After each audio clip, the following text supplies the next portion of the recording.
2018 തീവ്രവാദ രാജ്യദ്രോഹ കുറ്റങ്ങൾ ചുമത്തി അറസ്റ്റ് ചെയ്യപ്പെട്ട പ്രമുഖ സൗദി പത്രപ്രവർത്തകനെ വധശിക്ഷയ്ക്ക് വിധേയനാക്കിയതായി രാജ്യം അറിയിച്ചു.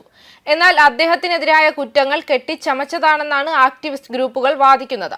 സൗദിയിലെ പരമോന്നത കോടതി വധശിക്ഷ ശരിവെച്ചതിനെ തുടർന്ന് ജൂൺ 14-ന് 40 വയസ്സ് തികയുന്ന തുർക്കി അൽ ജാസറിനെ വധശിക്ഷയ്ക്ക് വിധേയനാക്കിയതായി ഔദ്യോഗിക സൗദി പ്രസ് ഏജൻസിയാണ് അറിയിച്ചിരിക്കുന്നത്.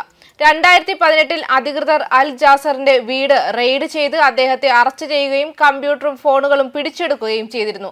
അദ്ദേഹത്തിന്റെ വിചാരണ എവിടെയാണ് നടന്നതെന്നോ എത്ര കാലം നീണ്ടുനിന്നെന്നോ വ്യക്തമായിരുന്നില്ല. ന്യൂയോർക്ക് ആസ്ഥാനമായുള്ള കമ്മിറ്റി ടു പ്രൊട്ടക്ട് ജേർണലിസ്റ്റുകളുടെ അഭിപ്രായത്തിൽ സൗദി രാജകുടുംബാംഗങ്ങൾക്കെതിരെ അഴിമതി ആരോപണങ്ങൾ ഉന്നയിച്ച എക്സിലെ സോഷ്യൽ മീഡിയ അക്കൗണ്ടിന് പിന്നിൽ അൽ ജാസർ ആണെന്ന് സൗദി അധികൃതർ വാദിച്ചിരുന്നു.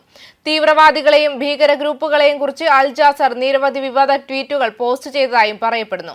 CPJയുടെ program director Carlos Martinez de la Serna വധശിക്ഷയെ അപലപിച്ചു. 2018 ഇസ്താംബൂളിലെ സൗദി കോൺസുലേറ്റിൽ Washington Post columnist Jamal Khashoggi കൊല്ലപ്പെട്ടതിനെ തുടർന്ന് ഉത്തരവാദിത്തമില്ലായ്മ രാജ്യത്ത് മാധ്യമപ്രവർത്തകരെ തുടർച്ചയായി പീഡിപ്പിക്കുന്നതിന് കാരണമാകുന്നുവെന്ന് അദ്ദേഹം പറഞ്ഞിരുന്നു.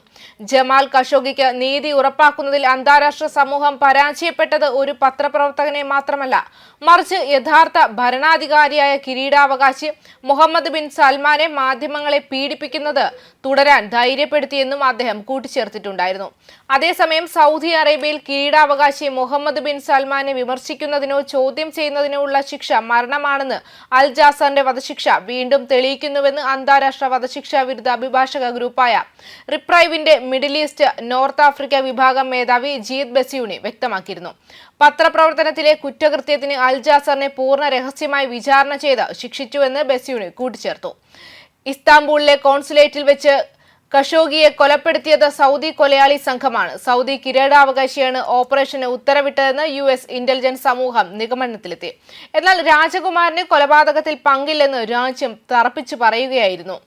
2013 മുതൽ 2015 വരെ അൽ ജാസർ ഒരു സ്വകാര്യ ബ്ലോഗ് നടത്തിയിരുന്നു. 2011 മിഡിൽ ഈസ്റ്റിനെ പിടിച്ചുകുലുക്കിയ അറബ് വസന്ത പ്രസ്ഥാനങ്ങൾ, സ്ത്രീകളുടെ അവകാശങ്ങൾ, അഴിമതി എന്നിവയെക്കുറിച്ചുള്ള ലേഖനങ്ങളിലൂടെ അദ്ദേഹം പ്രശസ്തനായിരുന്നു.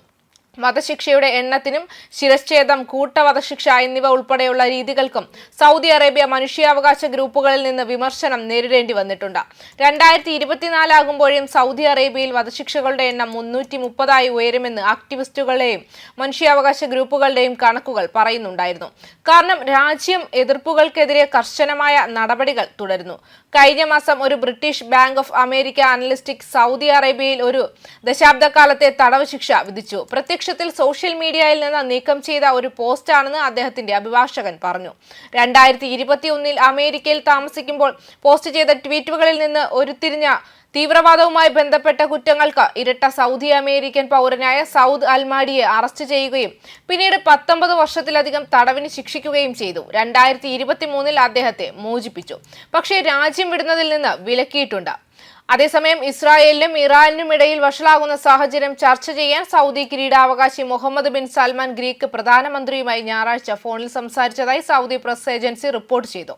ഇറാനെ ലക്ഷ്യം വെച്ചുള്ള ഇസ്രായേൽ സൈനിക നടപടികളുടെ പ്രത്യാഘാതങ്ങളിൽ പ്രത്യേക ശ്രദ്ധ കേന്ദ്രീകരിച്ചുകൊണ്ട് മേഖലയിലെ ഏറ്റവും പുതിയ സംഭവ വികാസങ്ങൾ ഇരു നേതാക്കളും അവലോകനം ചെയ്തു. സംയമനത്തിന്റെയും സംഘർഷം ലഘൂകരിക്കുന്നതിന്റെയും ആവശ്യകത അവർ ഊന്നിപ്പറയുകയും ചെയ്തു. നയതന്ത്ര മാർഗങ്ങളിലൂടെ തർക്കങ്ങൾ പരിഹരിക്കേണ്ടതിന്റെ പ്രാധാന്യവും അവർ അടിവരയിട്ടു. SBയെ കൂട്ടിച്ചേർക്കുകയും ചെയ്തു. ഇരു രാജ്യങ്ങൾക്കുമിടയിൽ തുടർച്ചയായി ഉണ്ടായ പ്രത്യാക്രമണങ്ങളെ തുടർന്ന് സംഘർഷം രൂക്ഷമായ സാഹചര്യത്തിലാണ് ഈ ഫോൺ കോൾ വരുന്നത്. പുതിയ സംഭവം വിശാലമായ ഒരു പ്രാദേശിക സംഘർഷത്തെക്കുറിച്ചുള്ള ആശങ്കകൾ ഉയർത്തിയിട്ടുണ്ട്. കൂടുതൽ വഷളാകുന്നത് ഒഴിവാക്കാൻ അന്താരാഷ്ട്ര നേതാക്കൾ എല്ലാ കക്ഷികളോടും അഭ്യർത്ഥിക്കുകയും ചെയ്യുന്നുണ്ട്. ന്യൂസ് ഡെസ്ക് കർമ്മ ന്യൂസ്.